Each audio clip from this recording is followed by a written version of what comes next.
it's easy to say that the cross is at the front when the bookends are so violent compared to the selfless son. But I've tried to be, and I've tried to see like him. And we're live. What's up, everyone? Welcome to Apocalypse Here podcast for our third show, kind of third intro show, as we're trying to kind of figure things out together and how this podcast is going to work as we get into our groove together. We're not going to have a guest today. It's just going to be me and Ethan talking about stuff, reacting to some videos, taking your questions from the chat as well, if there are any that come up. Yeah, Ethan, how are you doing? Doing good. Yeah, I've been a little bit since we've done one, and not super long, but a little bit longer than we were going or whatever, since we've both been pretty busy. So just good to be a back. Little bit. Yeah, exactly. But yeah, it's definitely good to be back. Pretty excited to do a show. Really think we're getting off to a good groove here. Yeah, so today I wanted to mention something at the start. Yeah, I said before we were in the backstage, I want to mention we do have a Discord. There's a few people in there. We've been having some good conversations. It's pretty cool little group that we have in there right now. So if anybody wants to join, there will be a link in the description of the video. And yeah, the Discord's a great place to kind of get in touch and kind of have some cool conversations that aren't in YouTube comments or Twitter or something like that. Like, it's been nice. And it's kind of organized. I try and organize it by a bunch of different topics or whatever. So I know there were like a bunch of people. We were all talking about Dale Allison's book and then his interview on Digital Gnosis, Nathan's channel. So yeah, it's been cool. And so if anybody wants to join that, definitely check it out. And like I said, the link will be in the description, or hit me up on Twitter and I can get you the link or whatever. Yeah. Anyway, you can, if you ask for the link, I'll try and get it to you. In addition to that, I also just wanted to plug the Patreon as well. For sure. Patreon.com/apocalypse here. There are different kind of tiers. For those of you who are familiar with Patreon, different tiers of kind of membership that you can choose from if you want to support the channel. That way you get early access to videos that we do. You also get this sort of full stream if you don't watch this live that we post on there, and then we do a kind of condensed edited version that we put out after we finish our live stream podcasts. So yeah, if you feel like you want to be a part of Apocalypse Here in that way and support us, that would be awesome. We really appreciate that. So yeah, the more people that join there, the more stuff we'll definitely be able to do and whatnot, and just help us out. So for sure, that's definitely a good place. Yeah, absolutely. Yeah, so just to kind of get started tonight, both Ethan and I have been dipping into Father Kimmel, his book Destined for Joy. Boom, boom, boom. The Gospel of Universal Salvation. You've heard us talk about universalism probably more than you want, but we think it's an important topic, and we're happy to see how it's really taken hold, I think, in a way that I haven't really seen before, especially in online spaces. It's become much more popular as an option, or at least a perceived option for Christians, even if they don't, buy into it. Mm-hmm. They don't just sort of dismiss it as heretical or anti-Christian or whatever, but that it's an actual real option for Christians to take.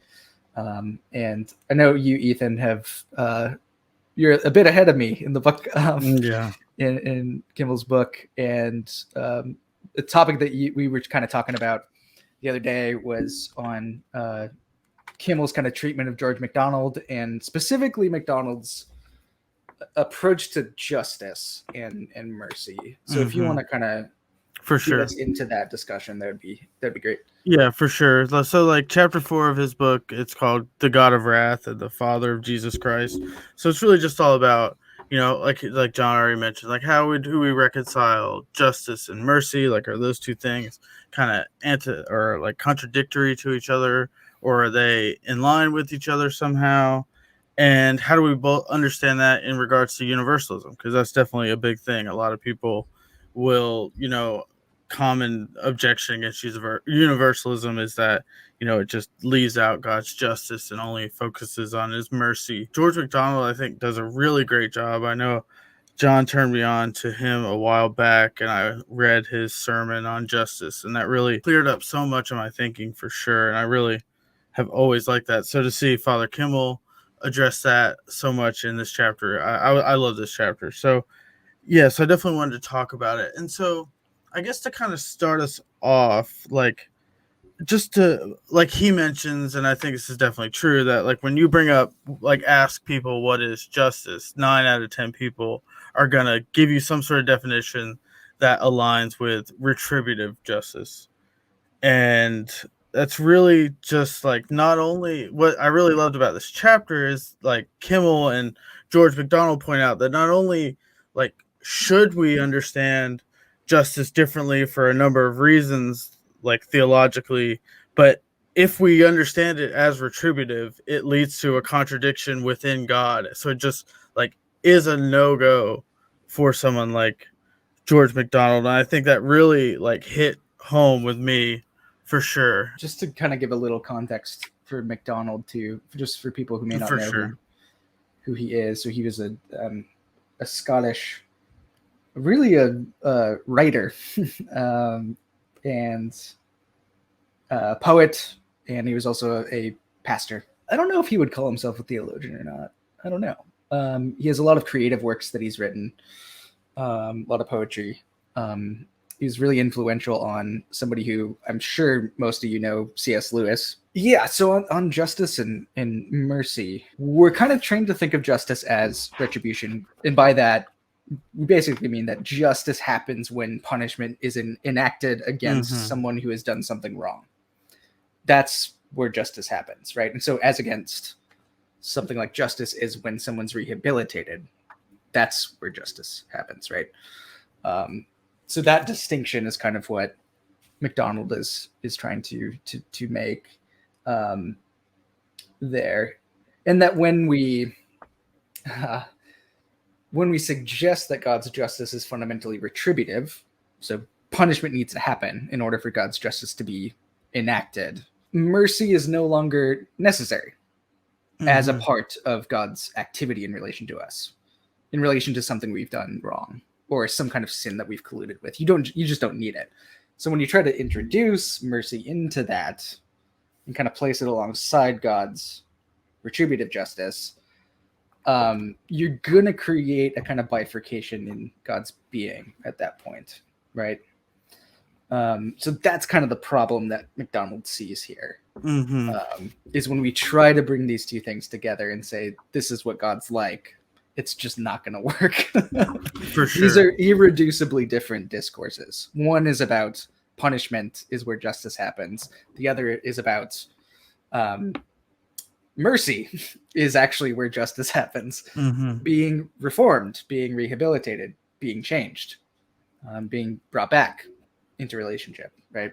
Yeah, for sure. This is like what he really points out, which really hit home too, is like, if justice is retributive and like for God to be just, he has to, inflict punishment for sin. And he does that on Jesus Christ on the cross, like, especially if this lines up, because I think retributive justice definitely sort of goes hand in hand with PSA, penal substitution.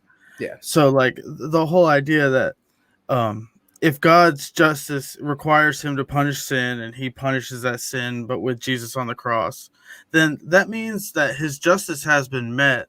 So there's no forgiveness. Like you're not forgiven if you paid the fee. It's like if you were have a speeding ticket or whatever and you send in your fine, and then the judge is like, okay, thanks for your payment, I forgive you. It's like, no, you don't. Like, I did. Yeah. I met the requirement. You just punished me and made me pay something. Yeah. Right? So, which is sure is fair, like, I mean, it is what it is, but it's not forgiveness.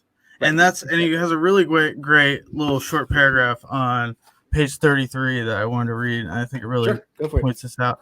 So he says, God forgives. This liberating gospel truth alone should compel us to reevaluate our inherited notion of retributive justice. The infliction of suffering upon the wrongdoer does not provide redress. It does not rectify. It does not heal the disorder created by the crime. Retribution has no place in the divine heart. If God is just, he has but one duty, to destroy the sin that has entered into his good world. So it's really just pointing out that, like, we know that justice can't be fundamentally retributive if God forgives, like I just Right. kind of pointed out too, Yeah. and that quote kind of goes through. And I thought that was really, really powerful. Right. And then the attempted solution that some people try to do or to put forward is to put retribution, so punishment, in a sequence, right? So they say God punishes, right?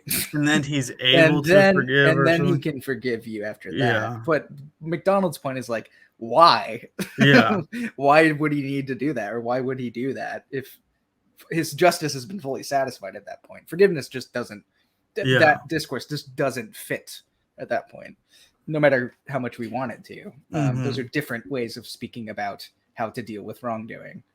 They're not things that you can just hold together because you want to, or because you read about God forgiving in the Bible or something like that, which I think is where a lot of people are coming from.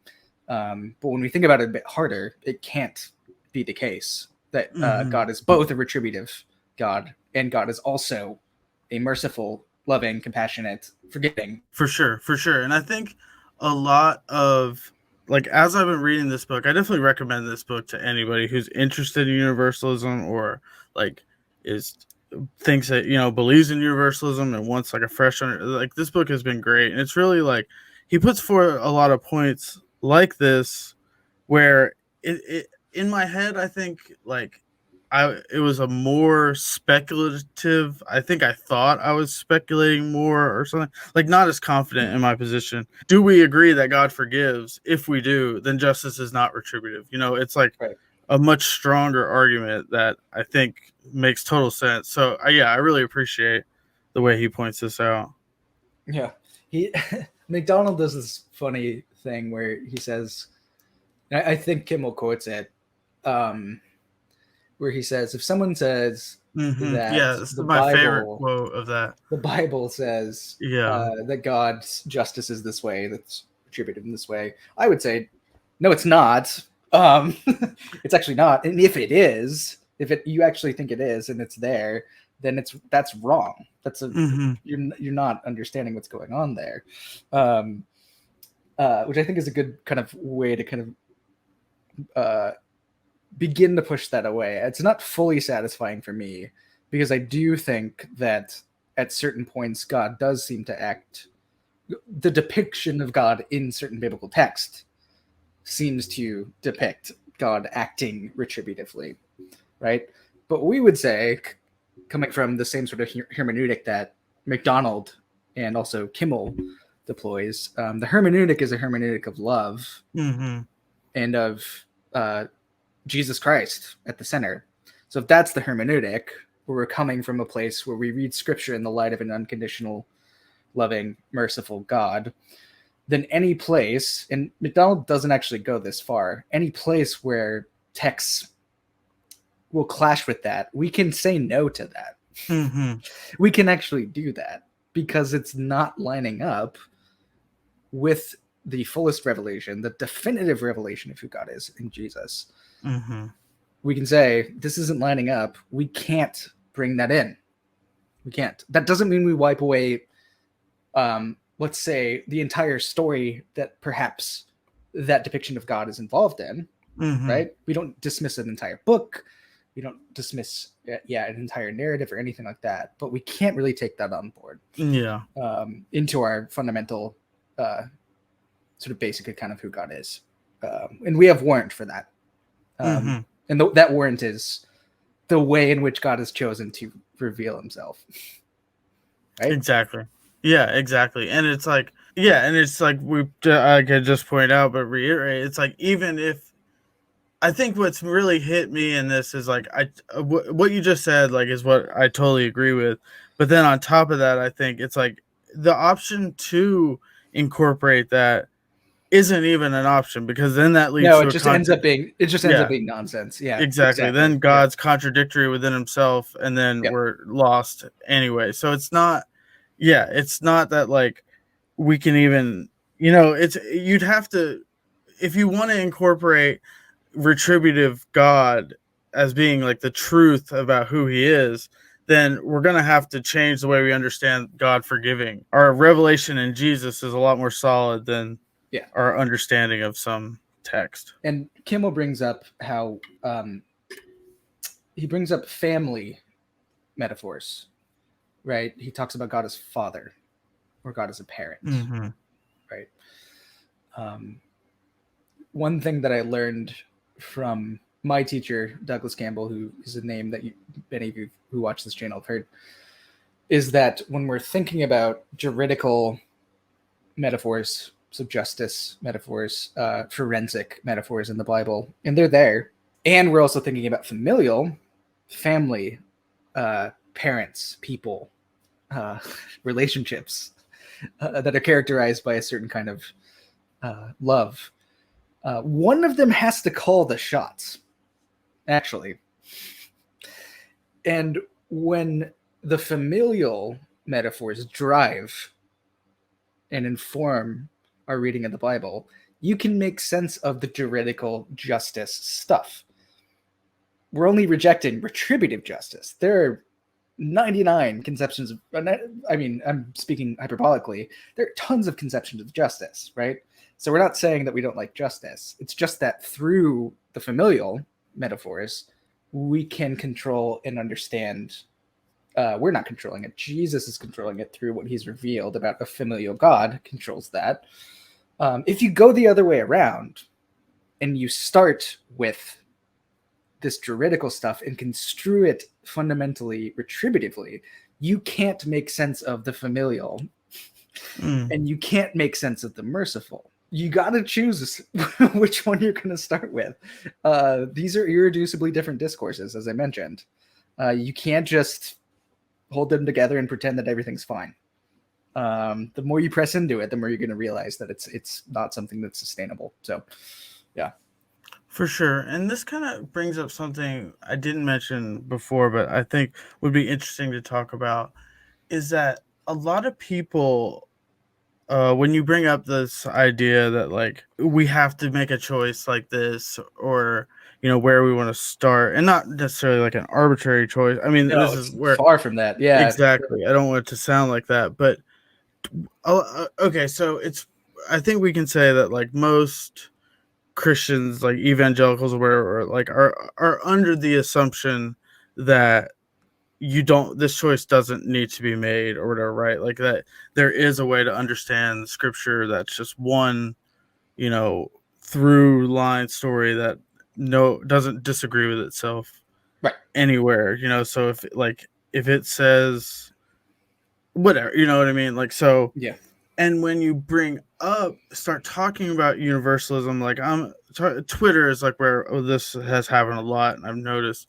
And you'll be talking about, especially universalism, where this often gets brought up, because most of the time you're not just having a random conversation about what is justice. It comes up a lot of times within universalism. But when you bring up this idea that like starting points and like, we have to choose what is going to control our understanding of these passages, I think a lot of people just get off the bus there or whatever and just kind of stop listening to what someone like me has to say. I'm curious if you have any thoughts on that, like kind of practical advice, or maybe we could kind of just like talk through a little bit, like how to say this in a way that's easier to hear for people, maybe, or like how just a better, because I think it's important to be clear. I think just first, I think some of that's out of our control.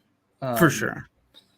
There is stuff that we can control in terms of how we're talking about it, but in terms of how someone else is hearing it, there are going to be certain kind of trigger words that will just, like you said, make people go, well, you're just wrong. It's just a liberal order. Yeah, and you can we would just be dismissed because of that. I think talking about practically how good, healthy families or good, healthy relationships work, just by way of analogy. How do those work when someone does something wrong? If I'm a child, my dad's in the other room, actually, so we can bring him in here as a guest to talk about all the things I've done wrong. You gotta like do something wrong on camera. Yeah. Or... Yeah. If I do something wrong, especially when I am a child. So yesterday. I just now. I think a good and healthy family, and this is something that I'm pretty sure most people would agree on, maybe not, and that would be a different conversation, but I think most people would agree that the response to wrongdoing, there is accountability, there is correction involved, there is a kind of punishment involved too. You may not get to go out with your friends or something if you do something wrong. You may not get to play video games or something for a while. Yeah, something might get taken away temporarily. But if I do something wrong and my parent kicks me out on the street, shuts the door, and away I go, and I'm never, ever going to be let back into that home and into that family, if I'm completely disowned, I think we would agree that that's not a good family dynamic.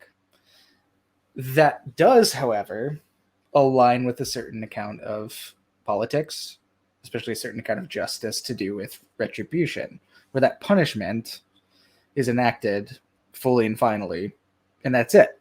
There's no hope of me being brought back. There's no hope of me being restored back into relationship with my family. And that's it. That's what I deserve for doing something wrong.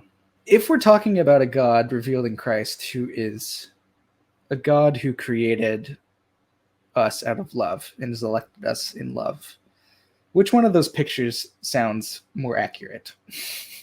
I would hope that we would say that it's the first one.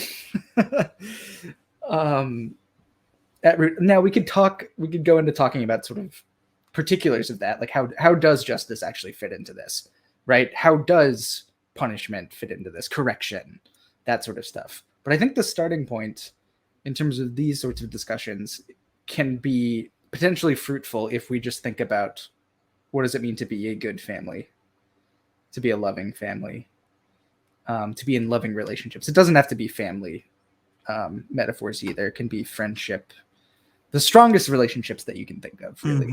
Because I know that obviously family relationships can be highly abusive, and that may not be where some people want to go, and I understand that. But in terms of the strongest relationships that we have, and the most loving and kind and caring ones, which one makes the most sense in relation to a God who is love? Your example is more about like the fact that the punishment was too extreme or something, right? Like punishment doesn't fit the crime. So say, you did something wrong, you missed your curfew or whatever as a kid, and like the punishment for that is to, lose your Xbox for a week or whatever. And that's the punishment or whatever. But so say you miss your curfew, but you don't think you like know for a fact that like your parents don't know or something, you know what I mean? Like somehow you did it in a way where like you don't think they even know that you did anything wrong. But say your dad does know, and he just like sneaks up into your room and steals your Xbox, doesn't say a single word. You know what I mean? So like the punishment is the same in this scenario, but like you just think like your Xbox is lost, or you know what I mean? Like so there's no like rehabilitation from that, because like you don't even think like you knew you got in trouble. You don't even understand that like the Xbox is gone because of a punishment. Like, you know what I mean? So like it's almost like the scenario, like the punishment is the same, but the reason like retributive justice like isn't real justice, and like we can see that there's an issue there. Like your dad should tell you he knows, and like tell you that like the Xbox is going away because of what you did, and like if you wouldn't have done that, you would, this wouldn't happen, and therefore you realize, and like there's actual like the punishment actually serves a purpose. But just like taking the Xbox without you even knowing, it doesn't serve any purpose or whatever, you know what I mean? So like even though the punishment is essentially the same, it doesn't accomplish anything. So if retributive justice was like purely what we wanted, then it really seems like it wouldn't make much of a difference, if like you actually got any better from the punishment or you didn't. You know what I mean? Like it's the same. Justice is served either way. But we clearly see that there's an issue with like, just punishment for punishment's sake if it doesn't accomplish anything. If that makes sense. I'm kind of like trying to paint it in a way where like the punishment doesn't actually accomplish anything, and then it does, but the punishment is the same in both scenarios, essentially. And I think we see that there's an issue with the one where it doesn't actually accomplish anything. Does that make sense? It does. I think the issue of knowledge, though, on the part of the one who has done something wrong is crucial here. Because I think on the other approach, the more sort of retributive approach, they do think you have full knowledge of what God is doing and why he's punishing you, because you haven't fulfilled God's law. You haven't done, you've disobeyed. So that's, I get the analogy. Yeah, I guess I'm just trying. Yeah, I see what you're saying. So it's just trying to find a way to where like the punishment is the same, but in one scenario, like it doesn't actually accomplish any sort of rehabilitation, and in one scenario it does. Sure. Yeah, and you mentioned the point about the one is too extreme and the other one is not. If I could clarify that, I think the proportionality wasn't quite what I was getting at. Yeah. What I mean is that one doesn't conform to what a loving, an unconditionally loving parent would do in response, in any sort of way that we would understand good relationships and loving relationships. It just is a fundamentally different thing. Sure, it is more extreme, but the point is that it's fundamentally different, and that it's working with a different conception of what a parent would do in response to some kind of transgression. Yeah, so that's more what I was trying to say. But it's tricky. This is something that I'm wrestling with too. Is like, how useful is it to try to talk someone into this? And it's not. Yeah, for sure. I mean, we're not trying to debate or convince anyone necessarily. And like, I'm fine with trying to explain where we're coming, like where I'm coming from and what I'm seeing and sensing with this. But I think at the end of the day, like, it's got to be something. The thing that shifts someone away from thinking about God in this really harsh, retributive way is being confronted with the God who is loving and merciful and compassionate. I think that's the only thing that can really do it. For sure. Like, that can be mediated through conversations and like you have on Twitter, although pretty I've pretty much stepped away from Twitter so much. So most of those conversations are pretty rough and not really that useful. Everybody's heels are dug in already on Twitter. But I think to kind of answer more like what I was getting at with the question, though, is really like just the idea, like when you bring up that there's, whatever we want to say, contradictions within the Bible and stuff, and how people kind of just shut down or stop listening at that point. I think what's important is to just focus on the topic at hand.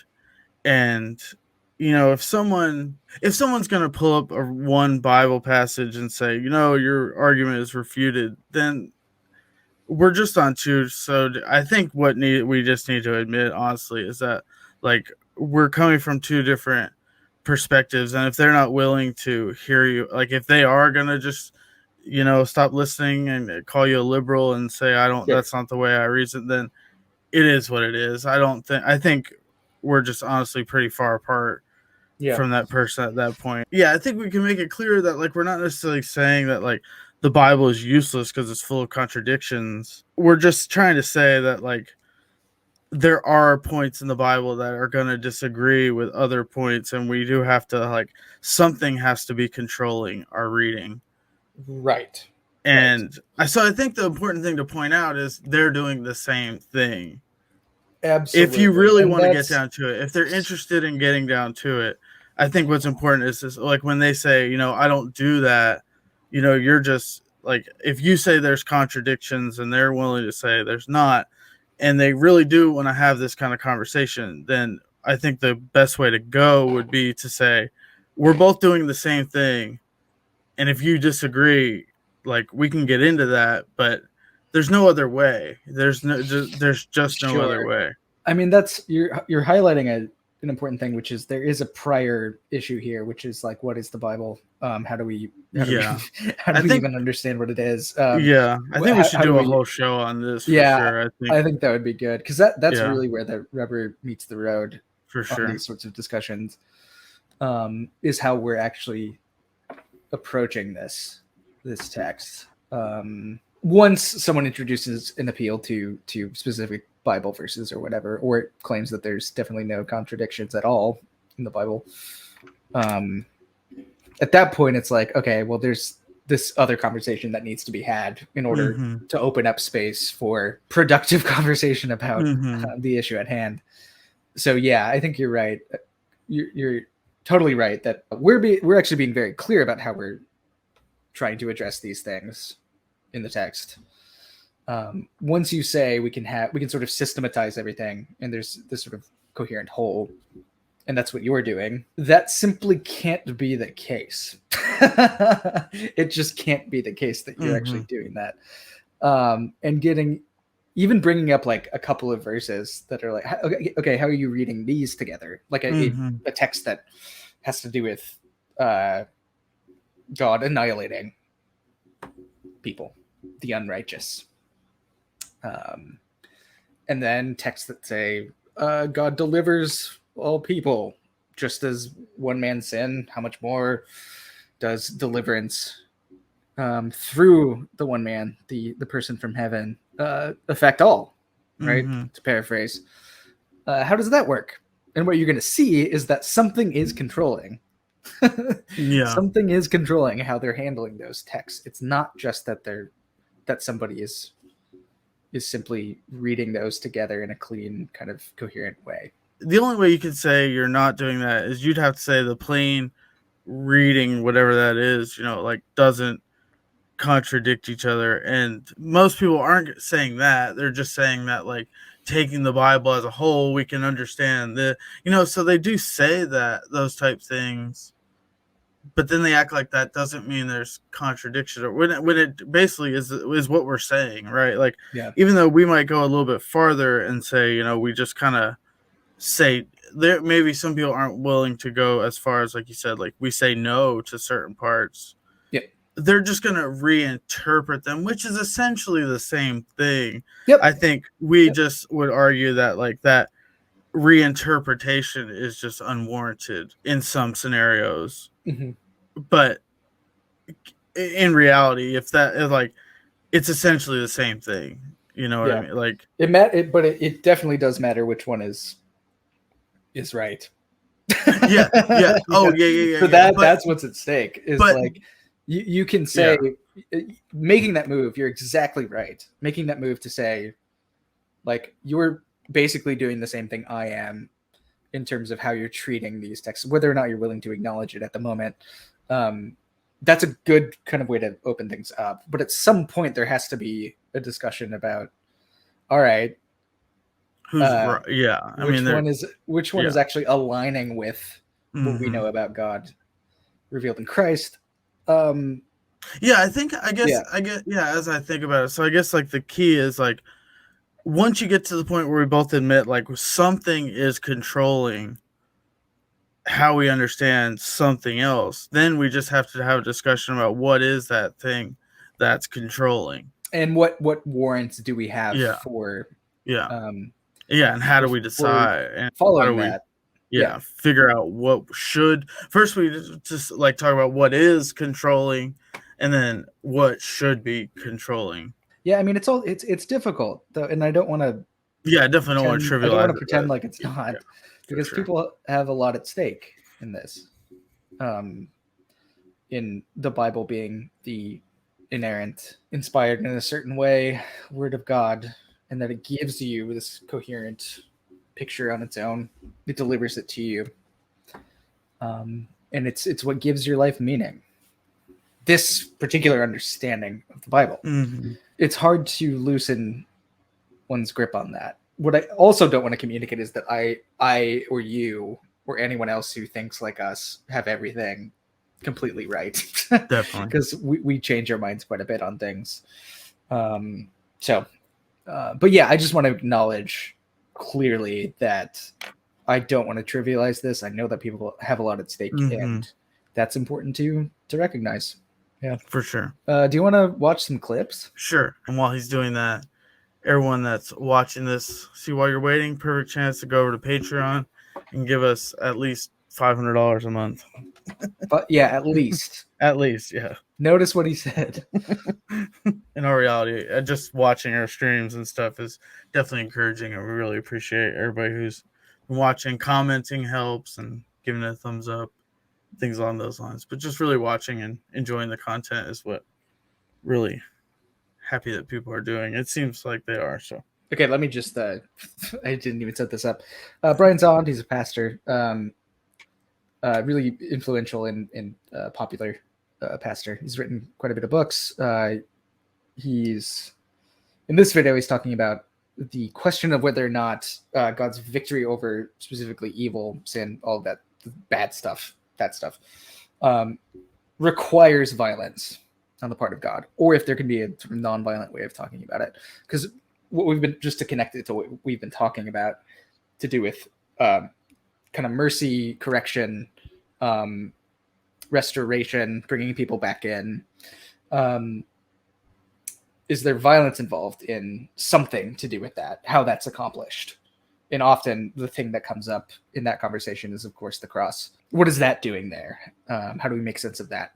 Well, the problem with the question is it's formed with the assumption that that only violence can win, that only force can win. For one thing, I don't know that you want to make a complete one-to-one equation between any kind of force and violence. I can intervene. We'll go back to my grandchildren since we just used them as an illustration.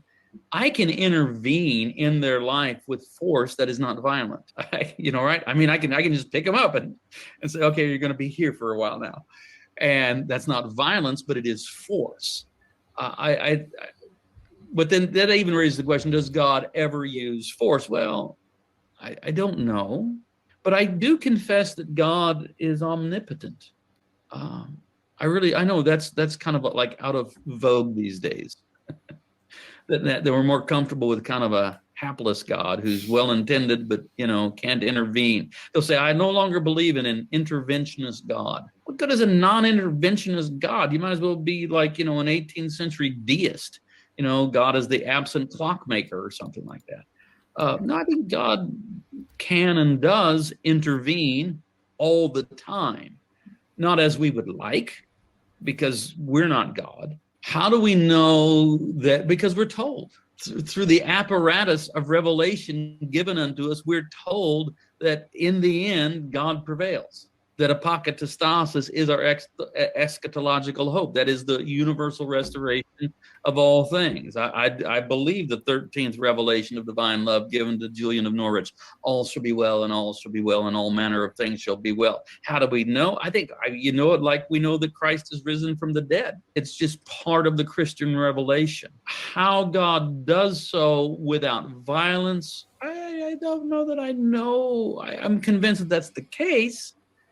But you're asking me questions that are maybe beyond my capacity to give an answer. But that isn't really a source of doubt with me. That's not something that really troubles me very much. I hold both the reality of free will, that freedom is necessary for authentic being, but God, on the other hand, exists outside of time and sees the whole thing.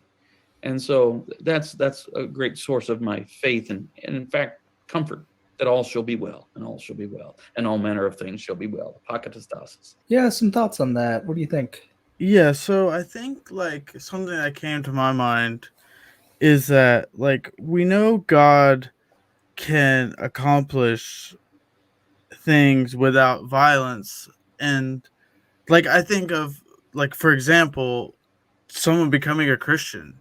Right? Like I became a Christian and God didn't come down and beat me up because I was doing anything wrong, or, it's that like through the love that I realized was there is what changed my heart. And I think like we see that all throughout scripture and with other people. So so I think that's like one thing where we know like God can accomplish, salvation in people through love, but then there's also the cross. So there's definitely like a question here. Like there's definitely something to wrestle with that I haven't really thought about all that much, which is pretty interesting, but that's something that came to my mind.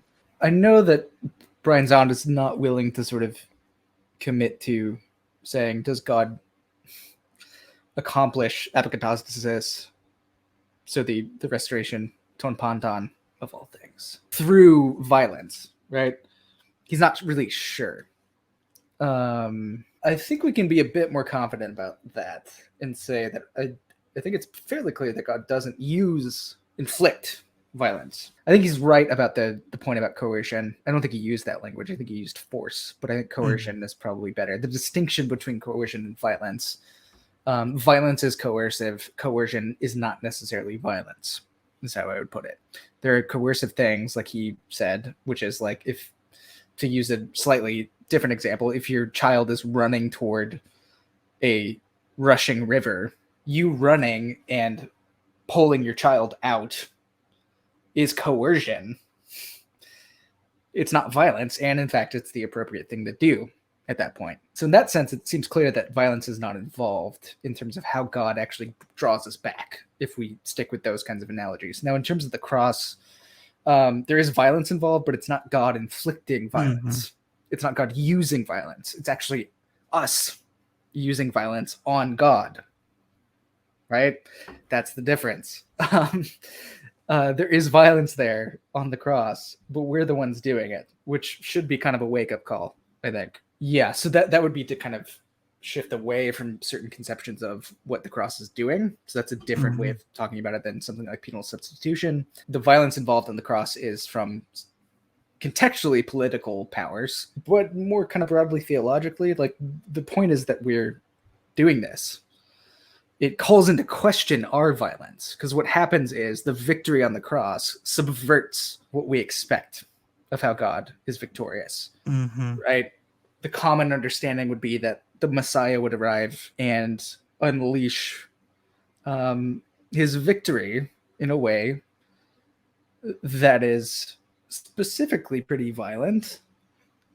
But what happens in Jesus is a complete subversion of that. What happens is that messianic figure gets killed. And that's where we see what God's victory looks like. It's in being defeated from our ways of understanding. But then, of course, you get the resurrection, which is inseparable from that. So I think I'm pretty confident that violence does not need to be involved. I think coercion is probably involved in some way, especially thinking Romans 9 through 11, where you have the sort of contest between human recalcitrance and this merciful God. God clearly overcomes that. And I would expect that to be coming from the power of God. Of course, that doesn't erase our agency. We've talked about agency in previous streams and videos and stuff. But this is really coming from God. And if that's coercive, then so be it. Just to say something a little bit about, go back a tiny bit, but just like the whole idea about like coercion, because I think like picking someone up or whatever, like that's, I mean, I agree that's not really violent, but it's also like direct force or whatever. But you could, I was thinking of example, like say your kid was running into the street and you were too far away to get there in time, but you like pulled out their favorite toy out of your pocket or whatever and like yelled, and they saw it and changed their mind about what they were doing. Like I would say that's coercion as well, but definitely not violent in any way. You know, like much clearer separation, I think, between that and violence. I do think another way to handle that too would be to stay with the pulling somebody out, like rescuing somebody, pulling them out, and then as you're doing that, explaining why this is fair, this is something that's wrong, or that you shouldn't be doing.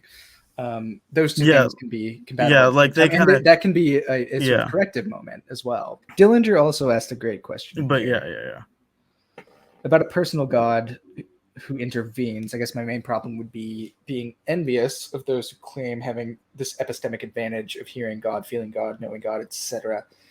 To no doubt. To no doubt, I think, is the key thing here. I think having a certain level of confidence from your encounter of God encountering you is compatible with also doubting. In fact, I know it is because I do it all the time. I think for like, yeah, I couldn't put a percentage on it, but like, of course I doubt this stuff. And some days looking around at the world and the situations politically, socially, environmentally, interpersonally, sometimes I don't know what to make of it. I don't want to convey a sort of false sense of like humility or something, but I'm being serious. Like there are days and weeks, sometimes months, where I'm just like, I don't know if this is true. I don't know. Yeah. But there is something that does consistently pull me back because there is a confidence there that's framing this doubt. There is a confidence that is holding, I think, the doubt that I have and that I think I'm allowed to have, and sustaining, my confidence, because I think at the end of the day, what I think about this stuff doesn't ultimately matter. I don't think it does. I think what God is doing in Christ is what matters, whether or not I'm buying into it. And there's a kind of assurance there as well. Yeah, and something I'd add is that the like advantage part is where I want to go. And while I do think at some points, like obviously confidence and less doubt is an advantage, but I don't think it's that cut and dry and black and white. Basically, what I'd like to say is there's plenty of people that are better off being atheists than being a Christian because of the context that their life is in, and things like that. And like, if you're like, just to make a super clear example, say your like whole family is in like a super fundamentalist Christian, very abusive situation, and you really don't see another option other than that. It's either that or like atheism or whatever. Essentially, the way your brain works, you might be better off not you know what I mean? And I don't want to say it. All that to say is that it's not so cut and dry. With universalism can make sense of this. Now, for a lot of Christians, if you're going to posit that like not having faith means you go to hell, then it is cut and dry. And then I think this argument totally makes sense that like anybody who has these experiences is clearly only an advantage, right?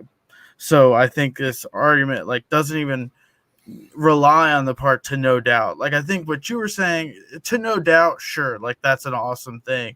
And if you don't have doubt, then you're going to make sense of who God really is, and like you're not going to be in this like terrible place. But I don't think anybody's really to no doubt. Like all that to say is that it's just kind of like it's much more of a gray area in my mind.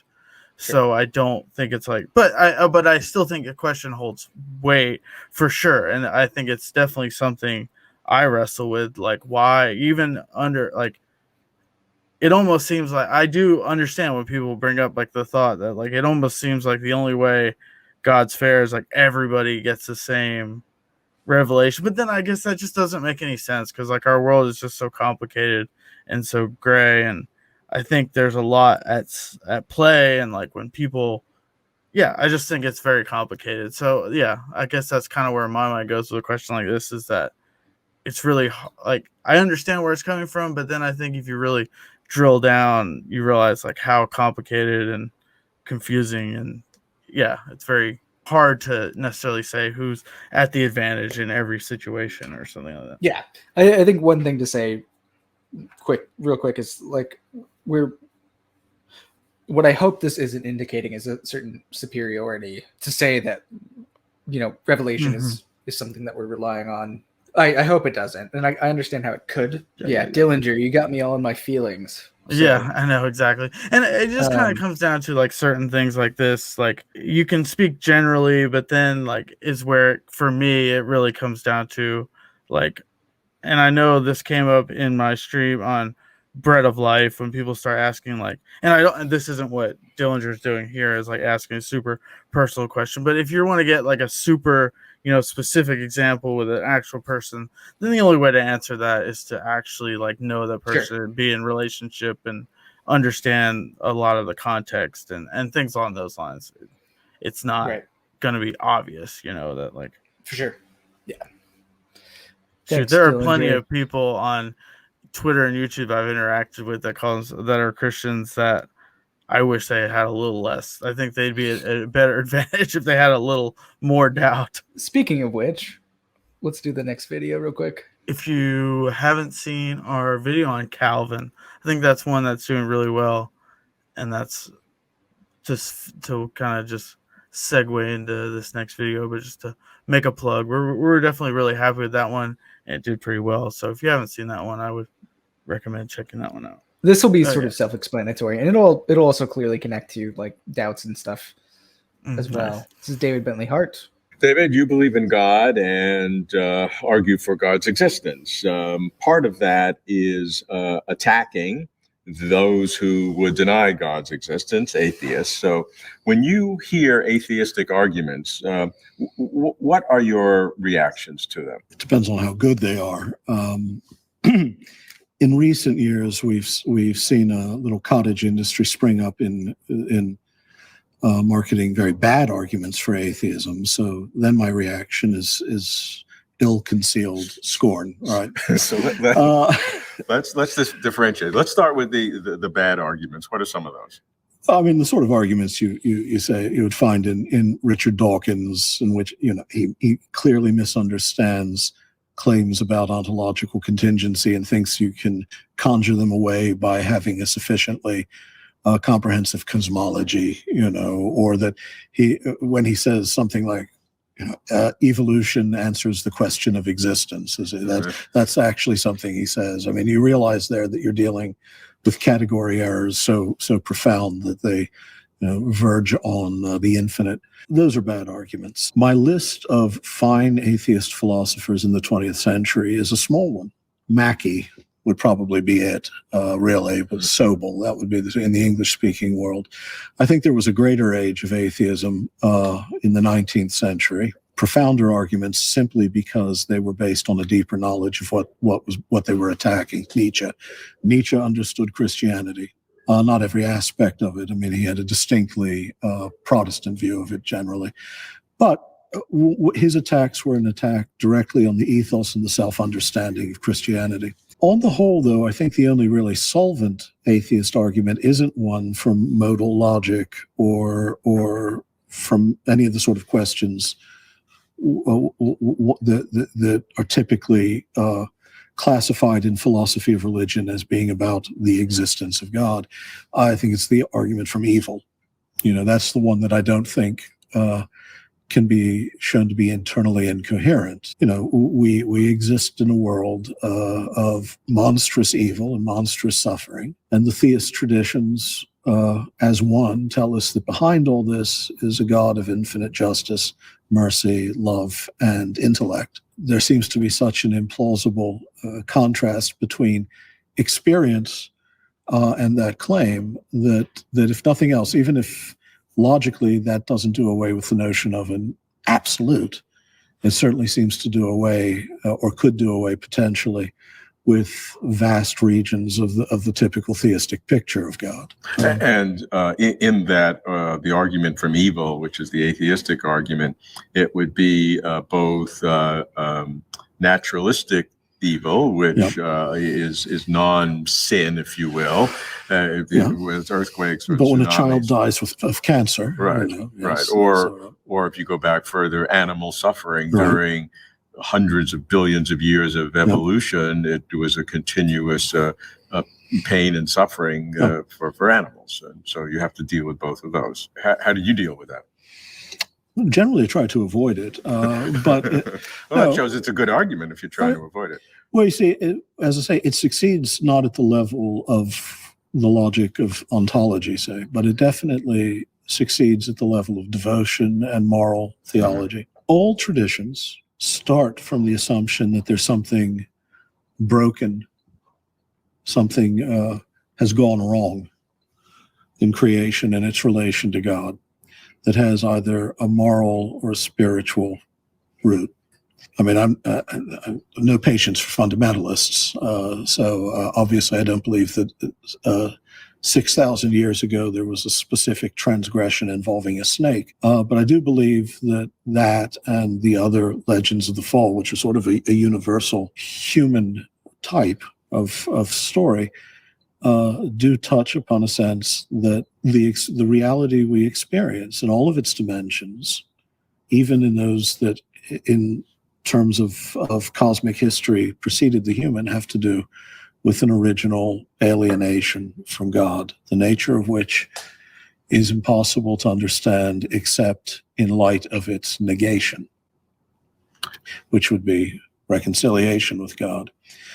But it's not an argument I ever try to slight or pass on. It's the one argument I never pretend can be swept away or defeated.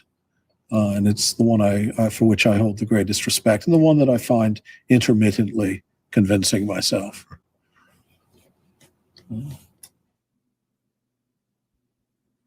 For sure. I totally appreciate the way he responded to that. Like, you think you have an answer, like an answer to the problem view, but like, I think you're wrong right off. Yeah.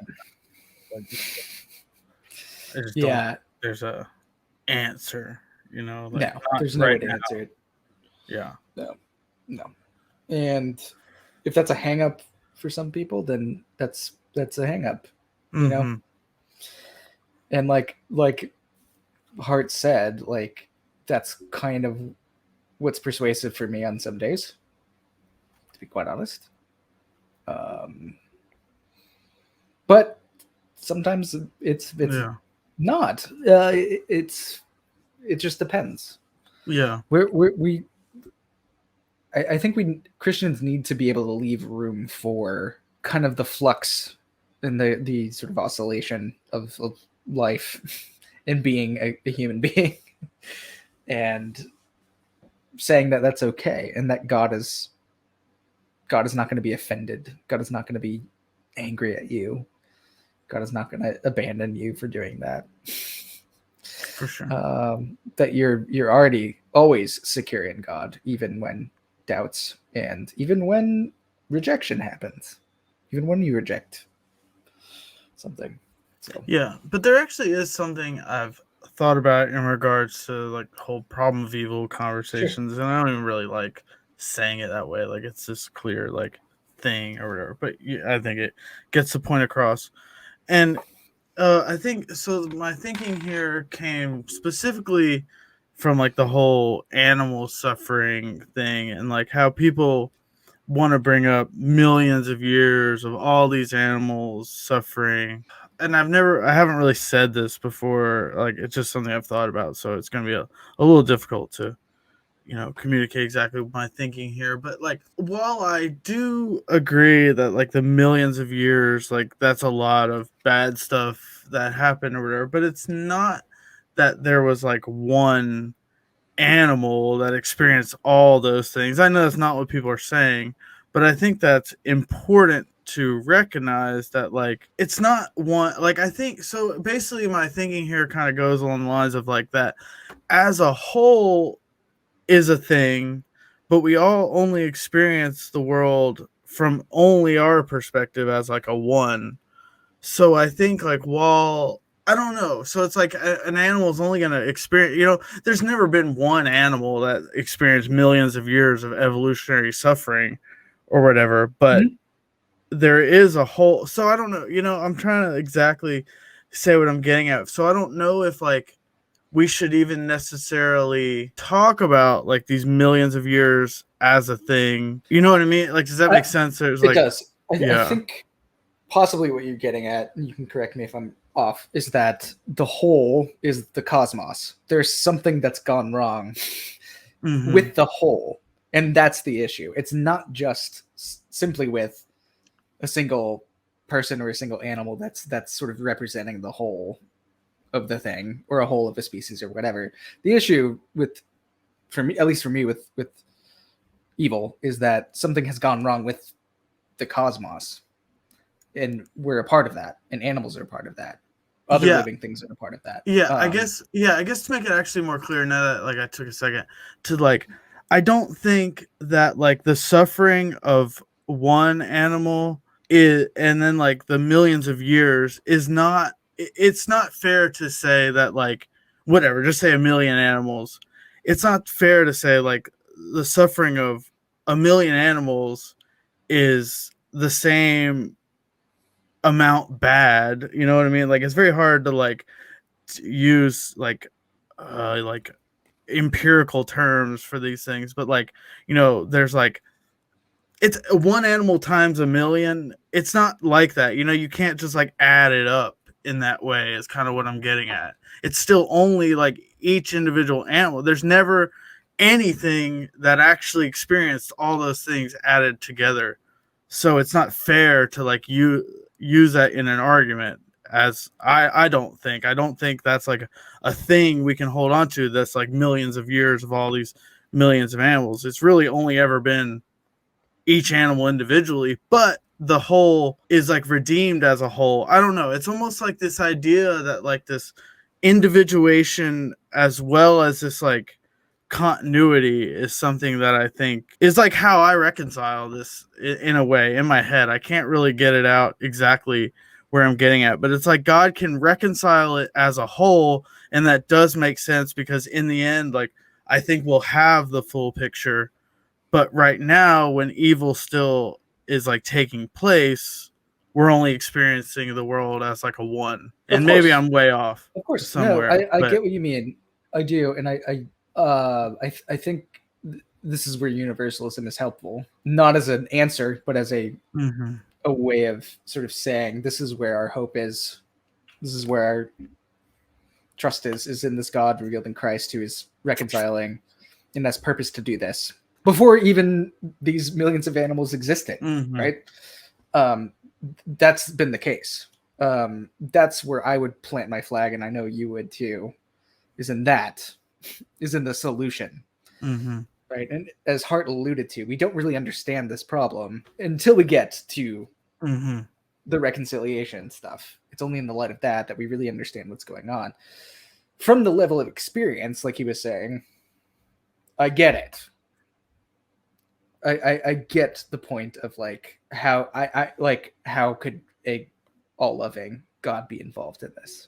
It just doesn't look like it. I think everyone would probably agree with that. It doesn't look like that for the most part. There are moments where it seems like it, but yeah. Does that make sense?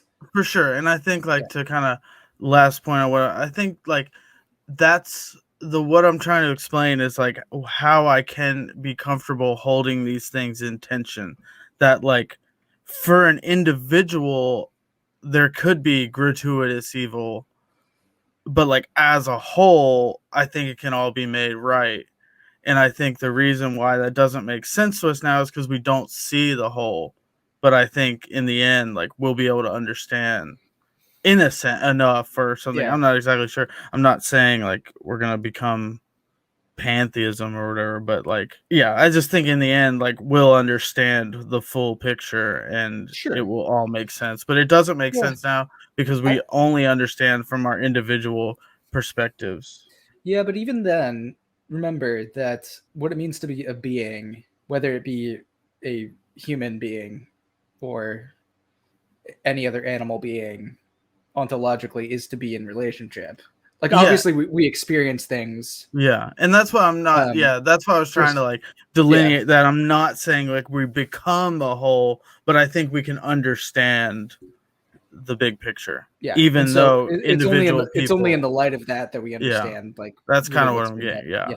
That's I think that's the right move. Like Hart said, the issue isn't at that level, really. The issue is really at the sort of experiential level. Yeah. And maybe I'm not so comfortable with the sort of individuation, kind of individual distinction, because even our perception of things can't be isolated in any way from Yeah. like the people around us, from influences that we're involved with, from our environment, from all of that. That's the only thing that seems a bit. Yeah, and I don't agree with that odd. either. Yeah, So if that's yeah. what I'm saying entails, then maybe, yeah. And like I said, this is just something Yeah. like I've thought about, where it's definitely No, not like no. how it works. That's just what I was hearing. Yeah, from what and you were that's fair. saying. Yeah. But I do get the distinction between sort of the totality and specific moments in space and time now. That makes sense to me. Yeah, and we experience that in different ways. Yeah. And basically, my big thing is, like, I think there is a way to hold these things in tension that, like, I don't, like, from my perspective, it does not seem like there are plenty of times where it just does not seem to make any sense that there's a loving God in Right. total control of this situation. Absolutely. Yeah. But, like, there has to be some way I understand. Like, I'm comfortable at least holding that Right. intention. No, I know. And then second point is, I understand the problem view, but the Kalam cosmological argument just, is just too powerful. And It is. It wins. yeah. Jesus doesn't win. The Kalam does. Yeah. I was in a conversation last night, and as we're kind of wrapping things up, whatever, I can make a point. I was in a conversation last night, and like we were just talking, and I was like, I thought it crossed my mind, like, when people talk about apologetics and like these arguments and stuff, and how funny it would be, like how we know like this isn't what convinces people, because like I made the point that, like, say you showed up to a new church or whatever, and the pastor asked you, oh, what brings you in here? And you just immediately were like, well, everything that begins to exist has a cause. The universe began to exist, so I'm in church on Sunday. Duh. Right? Like, Yeah. that's such a ridiculous statement. The pastor's like, hell yeah, welcome in. Yeah. So yeah, I just thought that's kind of related, but it was funny. And Yeah. if you just like, just wearing a, by the way, Christianity. There's that. There's that. Not to name names. I hope that those of you who were tuning in, Dillinger, thanks for your questions and your engagement during this. It's always good to see you in the chat. Yeah. I don't know when our next one will be. We will be continuing this because we've been enjoying it, and it seems like people are watching. So yeah, we definitely hope you guys are too. Well, thanks everyone for tuning in, and with that, this has been Apocalypse here. Christianity, you can live with. Boom. See you, everyone.